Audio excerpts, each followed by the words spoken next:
અમદાવાદમાં જે પ્લેન દુર્ઘટના બની છે એ બાબતમાં એક જિજ્ઞેશ શાહ કરીને ડોક્ટરનું ટ્વીટ આવ્યું છે, જેમાં જે આઈએમએ તરફથી જે એક અપીલ કરવામાં આવી છે અમદાવાદ અને એની આસપાસમાં જેટલા પણ ડોક્ટરો ઓર્થોપેડિક, એનેસ્થિસિયા અથવા તો પ્લાસ્ટિક સર્જરીના જે કોઈ ડોક્ટરો હોય એ તમામ ડોક્ટરોને છે એ સિવિલ હોસ્પિટલ અમદાવાદ છે એ મદદ માટે પહોંચવા માટે છે એ અપીલ કરવામાં આવી છે.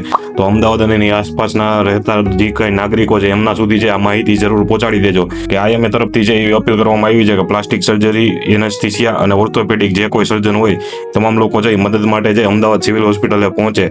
આ ઉપરાંત છે ઘણી બધી માહિતી ટ્વિટરમાં એવી શેર થઈ રહી છે કે બ્લડની પણ જરૂર પડે છે. તો અમદાવાદ આસપાસના જેટલા પણ મિત્રો છે એમને પણ ખાસ વિનંતી હતી, જ્યાં કોઈને બ્લડની જરૂરિયાત હોય ત્યાં બ્લડ દેવા છે એ પહોંચે. બ્લડ માટે છે કોઈ ઓફિશિયલ જાહેરાત નથી આવી, પણ ઘણી બધી રિક્વેસ્ટો છે એ ટ્વિટરમાં કરવામાં આવી છે. તો અમદાવાદ આસપાસના મિત્રો છે એ ખાસ આ બાબત પણ ધ્યાનમાં લે. બીજી વાત કે આ દુર્ઘટનાના છે ઘણા બધા છે હોરિફાઈંગ વિડીયો છે એ આવી રહ્યા છે, જેમાં આખા શરીર છે એ સળગી ગયા હોય એવા પણ ઘણા વિડીયો છે આવી રહ્યા છે.